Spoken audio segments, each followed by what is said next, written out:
हम लोग आज की क्लास में ऑल टुगेदर डिफरेंट टॉपिक करने वाले हैं। उससे पहले हम तुमको बताना चाहते हैं क्या क्या कवर किए हैं। देखो, इनलाइटमेंट एंड मॉडर्न आइडियाज़ हुआ है, उसमें हम मेजर आइडियाज़ किए थे। इनलाइटमेंट का कांत का हो गया, ठीक है, इमैनुअल कांत का, रूसो साहब का हो गया, ठीक है। Spread of enlightenment in the colonies ये भी हो चुका है। राइज ऑफ सोशलिस्ट आइडियाज हो चुका है। स्प्रेड ऑफ मार्क्सियन सोशोलॉजी ये उतना नहीं हुआ है, ठीक है। ये origin of modern politics, European state system जान ही रहे हो, यही सब कर रहे हैं। नेपोलियन जिसमें कर रहे हैं हम लोग, यही से तो हुआ ना यूरोपियन का उदय। तो आप समझो कि ये हम लोग कर चुके हैं फ्रांस से, कैसे इसका लिंक है। होप तो समझ में आ गया होगा। अमेरिकन रेवोल्यूशन हो चुका है, उसका कॉन्स्टिट्यूशन हो चुका है। फ्रेंच रेवोल्यूशन, ये तो सोचो इससे खतरनाक तो नहीं हुआ होगा कोई चीज़ जितना हम लोग किए हैं। बाप रे बाप, एक प्रोसेस ही ले गए इसको, ठीक है। अमेरिकन सिविल वार बढ़िया से हो गया। ब्रिटिश डेमोक्रेटिक पॉलिटिक्स ये बिल्कुल नहीं हुआ है, ठीक है। सिविल वार तो ख़त्म हो चुका है था, अब्राहम लिंकन जी का था पूरी तरीके से पार्लियामेंट। अमेरिकन सिविल वॉर नहीं किया था, हाँ, डिटेल में बताए मारेंगे ऐसा मेहनत की है। तुम बोलता है नहीं हुआ, मारते मारते हालत खराब कर देंगे तुम लोग का।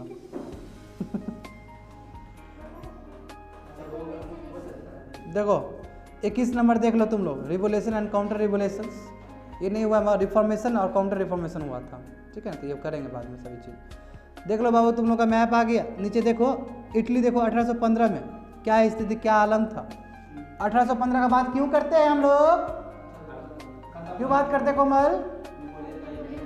यस, नेपोलियन जब हुआ, अब बनने वाला है, मेटरनिक सिस्टम लागू होने वाला है, उस समय देखो स्थिति क्या है इटली का। ऑस्ट्रिया देखो, ऑस्ट्रिया का एम्पायर, समझ में आ रहा है ना। ये देखो ऊपर है किंगडम ऑफ द टू, तुम्हारा जो है नेपल्स है, दिख गया। ये सिसिलिस है, बताए थे कल, वो आया था वहाँ पे, स्प्रिंग ठीक से नहीं लिखा था। सरडीना देख लो, सरडीना दिख गया तुम लोग को ना। गनाओ बोले थे ना, गनाओ को दे दिया गया था बफर स्टेट क्रिएट करने के लिए। पिडमंट देखो, लंबार्डी देखो, वेनेजिया देखो, है ना। ये सभी चीज़ को देखो। अभी तुस्कानी देखो, ठीक है, रोम को देख लो, पेपल देख लो, पेपल स्टेट को देख लो। तो इस तरह फ्रैगमेंटेड थे, यानी कि इटली तो बहुत टूटा हुआ था। ये आज क्या जितना भी इटली में पढ़ाएंगे तो मैप पे पूरा काम होगा, पूरा वर्क होगा, पूरा मैप बेस्ड है ये। तो देखो इसी चीज़ को अब दिखाया गया कि देखो कहाँ कहाँ क्या क्या था, ठीक है। ये छोड़ दो, ये 1796 का पहले वाला जब रेवोल्यूशन हुआ था 1889 में, उसके बाद क्या था, फिर यूनिफिकेशन जब हुआ है। यूनिफिकेशन ये पहले दे दिए तुम लोग को, अभी बताया नहीं है। जानते हो कि आएंगे मजीनी सब आएंगे, कब वो आएंगे, है ना। तो आगे बढ़ जाओ। हाँ, लीडर्स आ गए तुम लोग के लीडर्स। मैजिनी देख लो, सुमन से हुबहू मिलते हैं। गैरिबल्डी देख लो, नीतीश से हुबहू मिलते हैं। कैबिनेट देख लो, हुबहू हमसे मिलते हैं, ठीक है ना। अब तुम्हारा नहीं आया तो दिल छोटा मत करो, मम्मा जी का फोटो है तुम्हारा यहाँ पे, आगे देखो। ये क्या है, ये विक्टर है, यही विक्टर है, यही नीतीश है क्या? ये तो गजब है, इनका पर्सनालिटी देख रहे हो ना। ये किंग थे, वही किंग जो हेल्प किए हैं बाद में। इमैनुअल वाला जो किंग थे, इटली में भी थे ना एक किंग जो बाद में हेल्प किए थे। इनके पिताजी को हरा दिया गया था, तब ये हेल्प किए थे, वही है किंग। हाँ, वही प्रिंस ही है, बिल्कुल समझ में आया ये। तो होप सो तुम लोग अपना अपना तस्वीर देख लिए हो, है ना। अरे तुमको गर्व होना चाहिए कि इतना बड़ा लीडर पे तुमको कंपेयर किया गया, उस लायक हो ही नहीं तुम लोग यार, है ना। Yes sir. और तुम लोगों को लगता है कि नहीं इससे तो हम सुंदर हैं, बताओ। वो सुंदर नहीं है बाबू, बस एक हम ही हैं। देखो सुनो, देखो अब ये जानना पड़ेगा तुमको कि इटालियन यूनिफिकेशन में क्या। देखो मैं पढ़ा चुका हूँ तुम लोग को, भूल गया होगा, दिमाग उमाग तो है नहीं तुम लोग का जो बात है। Causes and factors of Italian unification, Mazzini का क्या रोल है, कैबियर का क्या रोल है, विक्टर इमैनुअल कांट, वही वाला, सॉरी इमैनुअल कांट नहीं, वो तो फिलोसोफर थे, विक्टर इमैनुअल, इनका क्या रोल है, फॉरेन एलिमेंट्स का क्या रोल है, स्पेशली बिस्मार्क का किस तरह हुआ था, जानते हो किस तरह दिमाग लगा किया गया था। क्या हुआ बाबू, अब नहीं रहा शरीर साथ में। मैजिनी एक फिलोसोफर थे, गैरिबल्डी एक तलवार थे, और कैबियर एक ग्रेव का आर्किटेक्चर थे, ठीक है, ऐसा कहा जाता है, क्योंकि तीनों आदमी का बहुत बड़ा रोल था, ठीक है। अब बात को समझते हैं। तो इम्पैक्ट क्या हुआ, इटालियन यूनिफिकेशन का, will get to know everything. इसमें देखो तो बताए थे तुम लोग इटली को यदि सिंपल तरीके से डिवाइड किया जाए, हाँ तो इटली देखो क्या क्या हुआ है। इटली अल्टीमेटली 1871 में यूनिफाइड हुआ है। उससे पहले स्थिति देखो बहुत फ्रैगमेंटेड था जी। अब ऊपर वाला मैप तो तुम लोग को दिखाई दिए हैं, तो थोड़ा बहुत तो रिलेट कर ही सकते हो कि इटली मोर फ्रैगमेंटेड देन जर्मनी। जर्मनी से भी बुरा स्थिति था इटली का, सही बात है।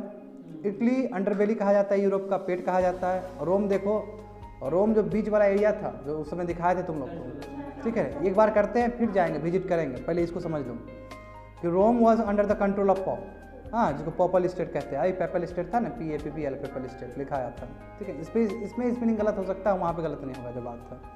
देखो नीचे देखोगे तो साउदर्न स्टेट में तुम्हारा गैरिबल्डी एक्टिव था, फ्रांस का कंट्रोल भी था वहाँ पे, किस तरह चालाकी से किए थे जानते हो। मैजनिंग फिलोसोफर भी था, 1848 में गजब का रोल था इसका। और ऊपर का बात करेंगे हम, यदि नॉर्दर्न इटली का बात करें तो ऑस्ट्रिया का कंट्रोल था वहाँ पे बहुत सारे जगह पे। और सैबियो डायनेस्टी जो बीच का जो इंडिजिनस डायनेस्टी था तुम्हारा इटली का, वो चार्ल्स एल्बर्ट करते थे, और जो दो एरिया को पिडमेंट और सेरिना को कंट्रोल करके रखे थे। अब सब समझ में आ गया। तो एक बार दौड़ते हुए जाओ तेजी से, मैप को ले लो, रिविजिट करो मैप को, और उसमें देखो कि सर्डिना और पिडमेंट, कोई एक बढ़िया वाला मैप निकाल के देख लो जो फर्स्ट पेज बताया, हाँ यही वाला इटली। तो देख लो सर्डिना दिख गया तुम लोग को, और पिडमेंट नीचे, ठीक है। तो ये किसके कंट्रोल में है बताते रहना तुम लोग, किसके कंट्रोल में है? हाँ चार्ल्स एल्बर्ट, हाँ ठीक है। और दूसरा बताओ, ऊपर ऑस्ट्रिया का कंट्रोल दिख रहा है तुम लोग को, ठीक है।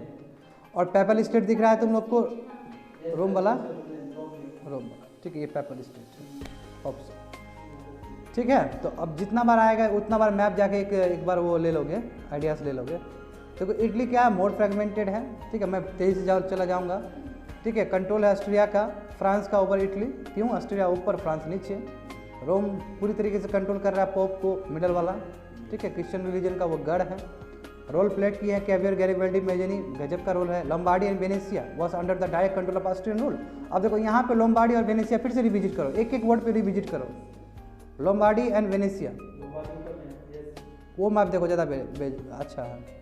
लोम्बार्डी मिला तुम लोग को, और वेनेसिया मिल गया। ये दोनों कंट्रोल कौन कर रहा है? ऑस्ट्रिया। देखो इसलिए ऑस्ट्रियन एम्पायर लिखा है ना ऊपर, समझ में आया? आप दिखेगा ठीक से मैप, एक एक चीज को मत छोड़ना बाबू, ये एकदम स्ट्रेटेजिक इंपॉर्टेंट है। एरिया स्ट्रेटेजिक इंपॉर्टेंट है जी, समझे। Lombardy and Venezia was under the control of Austrian rule. Kingdom of Naples and Sicily, फिर ले जाऊंगा नीचे। नेपल्स और सिसिली क्या है तुम्हारा? Austrian arms were responsible for restoring the, क्या है तुम्हारा? Dynasty, Bourbon dynasty, Bourbon ruler king, वहीं पे ये लोग किए थे, ऑस्ट्रियन ने किया था। यानी कि ऑस्ट्रियन एम्पायर का साम्राज्य कहाँ पे है? नेपल्स और सिसिली में है। जाओ देखो नेपल्स और सिसिली कहाँ पे है, फिर से जाओ उसी मैप को देखो, ज़्यादा बेटर है वो। दिख गया तुम लोग को नेपल्स और सिसिली? साउथ में है, यानी कि नीचे वाला जो आइलैंड है और ऊपर वाला जो किंगडम है, the kingdom of the two है, एक नेपल्स है एक सिसिली है। समझ गए बात को? ये पूरी तरीके से जो ग्रीन येलो कलर का है तुम्हारा, समझ गए? इस पूरा ये किसका है साम्राज्य? फ्रांस का ना, नीचे तो पूरा साउथ का फ्रांस का, ऊपर ठीक ठीक ठीक। तो Austrian arms were responsible for restoring, इसने किया था। ये concluded offensive and treaty with the Austria. पोपल state जानते हो, अभी बता चुके हैं। डॉक्ट्रिन ऑफ, अब देखो डचेस ऑफ, देखो Parma, Modena, Tuscany were under the control of Australia. देखो ये समझने वाली बात है ना, ये उस समय नहीं समझ पाया था तुम लोग। ये देखो ये कौन सा है? देखो फार्मा है, मोडेना है, टोस्कैनी है, ये अभी भी क्या ऑस्ट्रिया के अंडर है, ठीक है। तो ऑस्ट्रिया के अंडर देखो, अच्छा गड़बड़ हो गया क्या जी? देखो वो जो बोल रहे थे अभी फ्रांस के बारे में नहीं है, जो kingdom of Naples of Sicily है, ठीक है। ऑस्ट्रियन आर्म्स वर रिस्पॉन्सिबल, वहाँ पे बॉर्बन डायनेस्टी को फिर से रिप्लेस किया गया, जो कि ऑस्ट्रियन, क्योंकि मैटर्निक सिस्टम वो बोला था। अभी फ्रांस नहीं है, फ्रांस आएगा, डोंट वरी, ठीक है, फ्रांस तो आएगा। मैं कहने का मतलब क्या, वो किसके अंदर है? ऑस्ट्रिया ने किया है, वहाँ का अपना डायनेस्टी को लेकर, ठीक है ना। ऑस्ट्रिया का नहीं है, ऑस्ट्रिया ने बस हेल्प किया। जानते हो मैटर्निक क्या करता था? हेल्प कर देता था। याद आया सभी चीज़? इसमें समझ गए, वो करेक्ट हो गया। दूसरा पेपल स्टेट हो गया। अब तो तुम्हारा मोडेना और टुस्कानी जाके देखो उधर, हाँ ये देखो देखो देखो एक एक, क्योंकि बहुत इंपॉर्टेंट है जी मैप देखना। टुस्कानी दिख गया तुमको, मेरिनो मोडेना दिख गया तुम लोग को, और पार्मा दिख गया तुमको। तो देखो ये 3 एरिया है, पार्मा, मोडेना और टुस्कानी। ये क्या चीज़ है, किसके कंट्रोल में है ये, श्योर ना? वही तो मैं तुम लोग से पूछ रहा हूँ। तो कहने का मतलब क्या हुआ, कहने का मतलब हुआ कि देखो कितना फ्रेगमेंटेड है। लंबाडी और वेनेजिया उधर ऑस्ट्रियन एम्पायर का है, हाँ इसका अंदर है, और ये तुम्हारे नीचे तुम्हारा बॉर्बन डायनेस्टी फिर से किया गया है। अफसोस समझ में आ गया होगा तुम लोग को।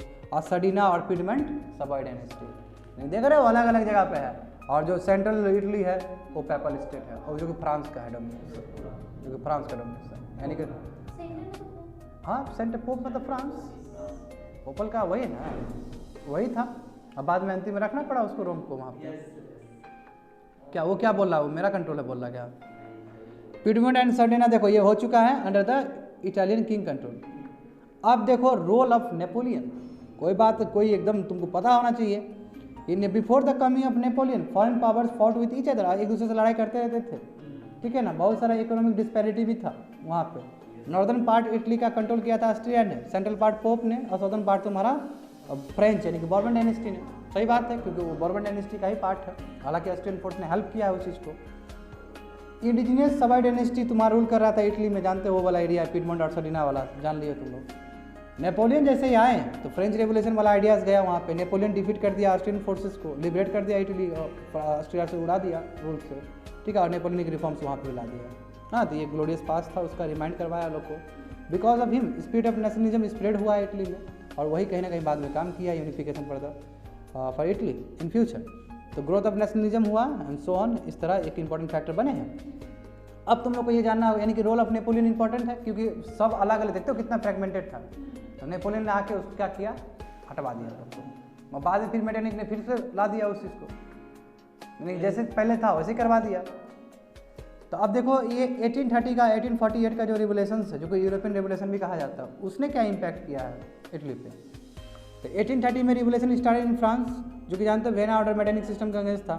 ये चीज़ तुम्हारा क्या, ये किस लिए था, तो वही लिबरल कॉन्स्टिट्यूशन होना चाहिए, डेमोक्रेसी होना चाहिए, और इससे एब्सोल्यूट मोनार्की फॉल होना शुरू हो गया। रिवोल्यूशन ने इटली पे भी अफेक्ट किया है अनडाउटली। ये पहला अटेम्प्ट था इटली यूनिफिकेशन के लिए। मैजनी गजब रोल प्ले किए हैं 1830 में। इन्होंने सीक्रेट सोसाइटी बनाया था जिसका नाम है यंग इटली, है ना। ये करने के लिए 1830 याद कर लो मैजनी को। सिमिलर रेवोल्यूशन तुम्हारा फ्रांस में भी हुआ है 18, जानते हो सिमिलर जो भी तुम्हारा फ्रांस में हुआ था वही सिमिलर यहाँ पे भी हो रहा था, ठीक है। Also spread to other parts भी, जैसे इटली में था वही सेम चीज़ है। यही रेवोल्यूशन से अब देखो 1848 में भी जो रेवोल्यूशन हुआ था उससे भी मैजनी काफ़ी प्रभावित हुए थे, और रेवोल्यूशनरी रिपब्लिक फॉर्म किए थे रोम में। बट फ्रेंच फोर्सेस इस्टेब्लिश हुए थे, मतलब मगर उसने हटा दिया, क्रश कर दिया फ्रेंच ने। मैं उसके बाद तब बुद्धि लगाएंगे कि कैसे अब निकालना होगा चंगुल से, और किए हैं, ठीक है। हम नॉर्थ से नहीं कर पाए, हम आप साउथ से करेंगे, यही था स्टेटमेंट। तो मैजनी देखो, मैजनी का रोल क्या है, बहुत इंपॉर्टेंट है। देख रहे हो 3 आदमी का जो फोटो था, ग्रेट रिवोल्यूशनरी थिंकर रहे हैं, रेडिकल नेशनलिस्ट थे। इन्होंने सीक्रेट सोसाइटी बनाया था यंग इटली, ठीक है। He encourage Italians to go against foreign domination. क्या है ये, फ्रेंच लोग तो है ही नहीं यहाँ का, हम तो सवाई वाला है, तो ऑस्ट्रिया के अगेंस्ट जाओ। ये सब यूथ मोटिवेट हुए इनके राइटिंग्स से, रिवोल्यूशनरी आइडियाज़ से। यंग इटली में जानते हो यंग इटली कब बना, 1830 में बताए थे। मैजनी ने अपना बहुत संदेश पहुंचाया, इंडिपेंडेंस कैसे करेंगे ये वो। तो मैजनी के एफर्ट्स से होके यंग वास का अपना लाइफ सेक्रीफाइस करना शुरू कर दिए यंग पीपल लोग।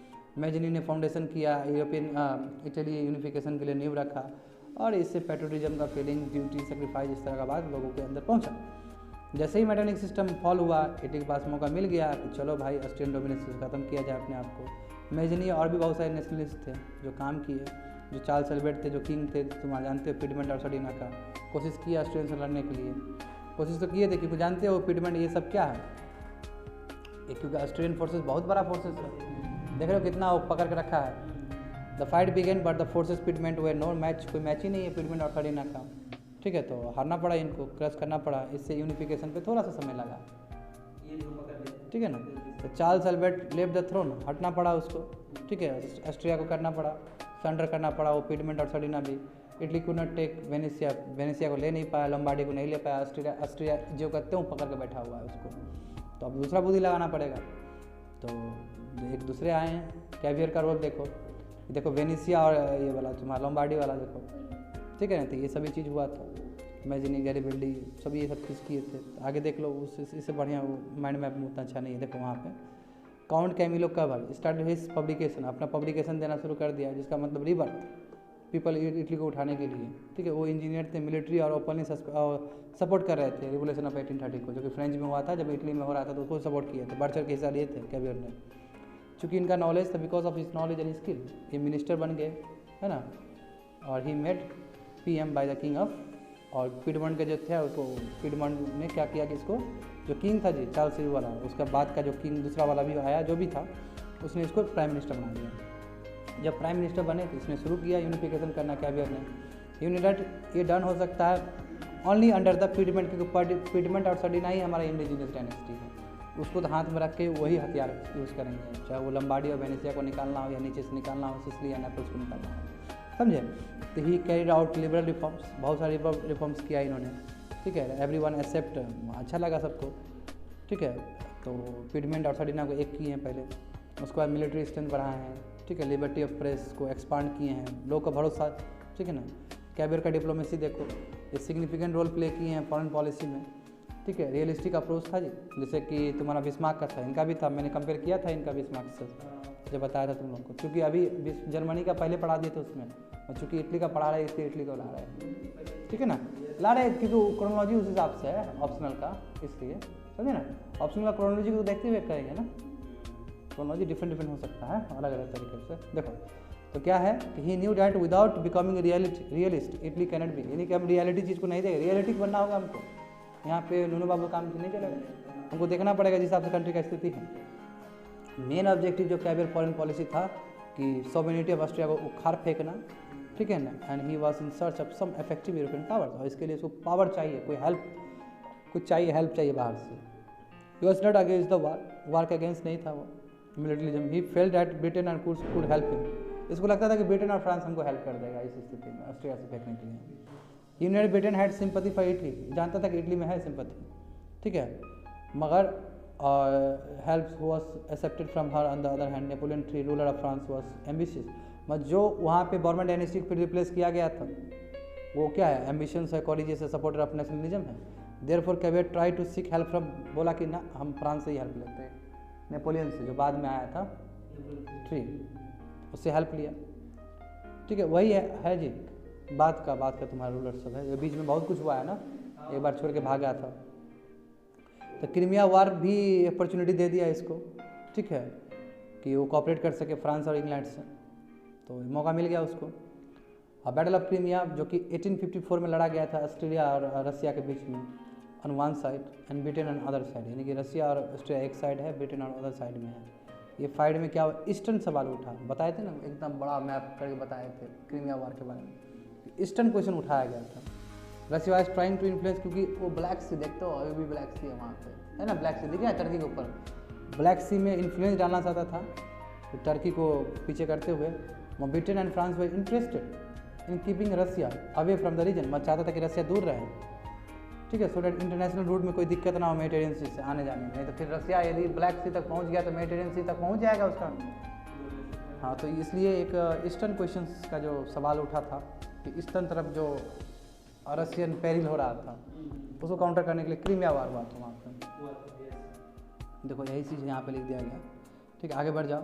बैटल ऑफ क्रीमिया क्या है, यूनिक बैटल है, ठीक है। इसमें बेनिफिट तो नहीं हुआ, ना ब्रिटेन फ्रांस को हुआ, ना रसिया और ऑस्ट्रिया को हुआ, इनफैक्ट ये इटली को फ़ायदा हुआ। क्यों, वही 18,000 सोल्जर भेज दिया था क्रीमिया में, ये जैसे बहुत पसंद किया फ्रांस और ब्रिटेन ने, जानते हो तुम लोग, ठीक है। और अंतिम में जब पेरिस पीस कॉन्फ्रेंस से बात खत्म हुआ, इस कॉन्फ्रेंस में इटली को इनवाइट किया गया था, कैवियर गए थे उसके बिहाफ में, और ये फाइनेस्ट डे था कैवियर के लाइफ में। फ्रांस ने सिंपैथी दिखा, क्या बात है, गरीब हैं हम, आप हेल्प तो किए हैं, है ना, जितना आपका बल था आपने तो दिया है हमें, हम जेस्चर आपका हम स्वागत करते हैं, ठीक है। कैवियर वॉज कॉन्फिडेंट, पता था कि इसको मिलेगा फ्रेंच रूलर का, नेपोलियन III का उसका सहयोग मिलेगा। Cavour made French empire Napoleon at a Plombieres and sign, वहाँ पे एक प्लेमियर पैक्ट बना, साइन हुआ। तो नेपोलियन प्रॉमिस के लिए 2 लाख सोल्जर्स भेजेंगे आपको पीडमेंट को हेल्प करने के लिए, यदि कोई तरह का कुछ हुआ तो, ठीक है। ऑस्ट्रिया का अगेंस्ट कर दो, कोई दिक्कत नहीं है।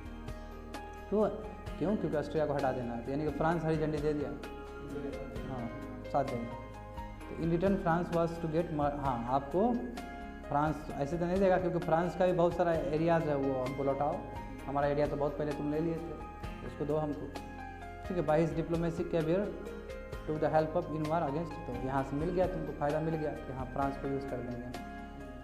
ही इन्वेस्टिगेटेड अ पॉपुलर रिवोल्ट, और ऑस्ट्रिया में पॉपुलर रिवोल्ट करवा दिया है ना, वहाँ पे इन्होंने कैवियर ने लंबार्डिया वेनेसिया में, और लोग रिवोल्ट किया तो उसको फ़ायदा उठा के आते हैं।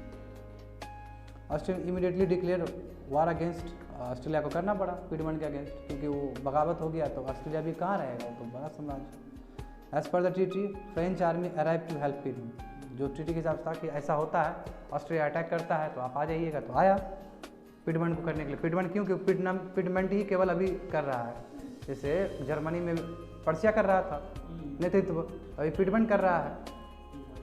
तो लंबार्डी वॉज सक्सेसफुल, लंबार्डी को तो सक्सेसफुल कर लिए, मगर वेनेसिया नहीं हो पाया। क्यों, क्योंकि फ्रेंच सोल्जर्स को हटना पड़ा, ठीक है ना, वो हटना पड़ा इटली से, क्योंकि कुछ चीज़ उधर भी हो रहा था। But Cavour wanted to continue, Cavour चाहता था कि किसी तरह करे बिना फ्रेंच के हेल्प से भी, but King Victor Emmanuel was not ready. Emmanuel समझता था कि नहीं अभी प्रैक्टिकल नहीं है, हार जाएंगे, बहुत लोग को नुकसान हो जाएगा। तो वही एमेनुअल जिसका फोटो दिखाए थे तुम लोग को, ठीक है ना। कैवियर गॉट फ्रस्ट्रेटेड, और गुस्सा गया, बोला ऐसा आदमी साथ काम करेंगे हम, जाओ, प्राइम मिनिस्टर से हट गया वो। तो बताओ कितना उसको भूत सवाल था, क्योंकि विजन है ना, उसका विजन लगा, उसका मेहनत लगा हुआ है, किसी तरह वो कंट्री को यूनाइट करना है। देखते हो कंट्री के लिए लोग मरने वाले एक से एक होते हैं, क्या फ़ायदा हुआ, अभी इटली को फ़ायदा हो रहा है एक आदमी ऐसे जन्मने से। देखो वो बेचारा चल गया, वो करके चला गया, मगर उसका बेनिफिट कितना लोग उठा रहा है। ये होता है फ्रीडम फाइटर्स लोग। तो फ्रीडम फाइटर का तुलना तो कभी किसी से हो ही नहीं सकता है, किसी भी आदमी से, है ना। इंटीग्रिटी नेचुरल नहीं, बहुत बड़ी बात है, बहुत बड़ा बात है एक फ्रीडम फाइटर बनना। देखो क्या हुआ उसके बाद after this लंबार्डी was integrated and Venezia remained with, देखो लंबार्डी को तो कर लिया गया, पिडमंट में डाल दिया गया, और वेनेसिया अभी भी ऑस्ट्रिया के अंदर है। After the war against Austria there was a rise of nationalistic sentiments, जब हुआ तो नेशनल पूरा होल इटली में ये बात फैलने लगा, हम मैसिव रिवोल्ट हो गया इटली में, और जो फायदा होगा। रिवोल्ट ब्रोक आउट कहाँ पा, देखो पार्मा, मोडेना, बोल्जेना एंड टस्कानी, वही जो एरियाज था जहाँ पर ऑस्ट्रिया का होल्ड था, याद करो। By seeing this caviar return his office, बोला कि अरे वाह सही टाइम है, लोग तो आ गए साथ में, तुरंत प्राइम मिनिस्टर फिर आ गया। वो चालाक है, ठीक है, मेरा इज्जत जाए कोई मतलब नहीं, कंट्री यूनाइट होना चाहिए, नहीं तो इतना वो प्राउडी रहता तो फिर क्यों आता प्राइम मिनिस्टरशिप, किसी तरह यूनाइट करना है भाई, समझे। इसलिए बोलते कि वो रियल पॉलिटिक था, वो जानता था, समझ रहे हो ना। Commented at they have stopped me unify Italy through the diplomacy in northern part, हम तो ले रहे थे नॉर्दर्न पार्ट से, हमको स्टॉप किए, अब हम साउदर्न से लेंगे इटली को, यहाँ से उखाड़ फेंकेगा वो। But I will do it from the southern part through revolution करवा दें। यही रेवोल्यूशन कौन आया बाद में, क्या बात।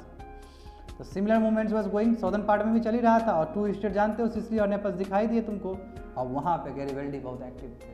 तो गैरीबल्डी को कितना बढ़िया यूज़ किया है तुम लोग जानते ही हो, है ना। द रोल ऑफ गैरीबल्डी देखो, caviar could not interfere directly in the south, नहीं कर सकता था, क्यों, क्योंकि फ्रेंच दिया था उसको, तो अब इसको कान फूकेगा यहाँ से, ठीक है, क्योंकि फ्रेंच रिएक्शन से डरता था वो। और गैरीबल्डी इटालियन नेशनलिस्ट था, वो भी मैजिनी के कॉन्टैक्ट में आया था, वही मैजिनी जो इंडियन सीक्रेट सोसाइटी बनाया था, and was be imposed by snowball and join Young Italy, यानी गैरीबल्डी भी यंग इटली किए थे, वो काफ़ी मैजिनी से प्रभावित थे। तो तुम लोगों को कैवियर और मैजिनी का आ रहा है रोल ना, ये 3 आदमी बहुत फेमस है, तो जो मेन थे वो कैवियर थे, ठीक है ना। मेन मैजिनी भी बहुत बड़े फिलोसोफर है, गैरीबल्डी नीचे से एक्टिव है। yes.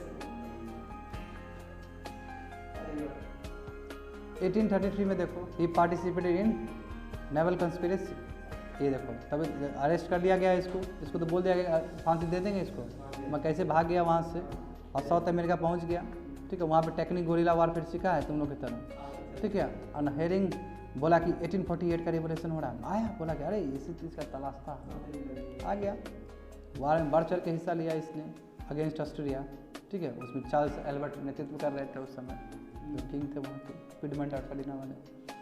After that he went to Rome, फिर रोम में गए मैजिनी को हेल्प करने के लिए। मैजिनी भी वहाँ पे अपना सीक्रेट सोसाइटी वो कर रहे हैं बहुत तरह के, 1848 में अपने पिक पे है वो। नेटिव सिंह कैवियर्स मिले पहली बार और इम्प्रेस्ड बाई हिज थॉट, तो कैवियर का थॉट इनको अच्छा लगा मैजिनी को, सॉरी गैरीबल्डी को। To extend that he offer the service to ruler of, ठीक है सर्डिना के लिए पिटमंड के लिए हम काम करने के लिए तैयार हैं, ठीक है। तो गैरीबल्डी स्टार्टेड हेल्पिंग, जो सिसिली में थे वहाँ शुरू कर दिया अगेंस्ट बॉर्बन एंड क्या है फ्रेंच है खत्म करो उसको, गैरीबल्डी वहाँ शुरू। Cavour also wanted to help Italy, Cavour चाहता था हेल्प करना बट कुड नॉट इंटरफेयर, वही फ्रेंच रिवोल्यूशन की वजह से है ना, फ्रेंच का वो हेल्प था, मतलब पहले हेल्प किया था उसको हटाने के लिए, ऑस्ट्रिया को करने के लिए, क्योंकि लॉम्बार्डी को ले लिया है, वेनेशिया नहीं लिया, लॉम्बार्डी को तो ले लिया है। ही रिस्टोर टू द, मतलब वो ऐसा लगना चाहिए कि न्यूट्रल है, उसको कोई मतलब नहीं है, मैं कहीं ना कहीं वो तो हेल्प कर ही रहा था गैरीबल्डी को पीछे अंदर अंदर। Sicily was control by Garibaldi, Sicily नीचे कंट्रोल करके रखा था गैरीबल्डी। नेपल्स को लिबरेटेड, नेपल्स को लिबरेट कर दिया, सिसिली को अपने हाथ में रख लिया। And Garibaldi was having small force, उसको रेड शर्ट बोलते थे, इसको डिटेल में बताएंगे तुम लोग को रेड शर्ट के बारे में, बहुत इंपॉर्टेंट है, ये तो बहुत बड़ा बात होता है रेड शर्ट पे। In his message to Garibaldi Cavour asked him to merge Sicily with, तो बोला इसने तो in his message to Garibaldi, Garibaldi को बोला गया, in message to Garibaldi, Cavour ने बोला उसको गैरीबल्डी को, कहा जी मर्ज करिए ना, बोला नहीं करेंगे जाओ। Therefore Cavour made French king Napoleon ट्रीस मिला, बोला कि देखिए ये तो हमको लगता है कि दे देगा आपको डेंजर, ठीक है ना, खतरनाक है, क्योंकि ये सोच रहा है कि एक सेपरेट स्टेट बना के रखे हैं इसलिए को। फाइनली नेपोलियन ट्री बोला कि ठीक है हम अलाउ करते, जाइए लड़िए, क्यों, क्योंकि अब भाई उसके जगह पे तुम लड़ोगे तो फ्रेंच का तो हेल्प चाहिए तुमको। एंड बाय दिस सिसिली और नेपल्स को एनेक्स कर लिया गया और गैरीबल्डी को सरेंडर करना पड़ा। देखो वार और बैटल में क्या क्या पॉसिबल नहीं है, अपने दोस्त को भी हराना सकता है, क्योंकि वो सत्ता का नशा, और ये कैवियर है कि चाहिए पूरा इटली, पूरा चाहिए, पूरा यूनिफाई करना चाहिए, और वो एक यूनिफाई बोला कि अब राजा तो बन गए हम, चलो मजा लेते हैं, ठीक है ना। तो भूल जाता है आदमी अपना मिशन में, तो थोड़ा जमीन मिलता है सब गुरु गुरु बोल रहा है तो पूरा गुरु बन गया। अब वो जो विजन वाला होता है वो जब तक पूरा कंप्लीट नहीं कर ले, सरदार वल्लभ भाई पटेल टाइप का, वो तो छोड़ेगा नहीं, ठीक है ना। तो अब देखो एनेक्सेशन ऑफ वेनेशिया कैसे हुआ।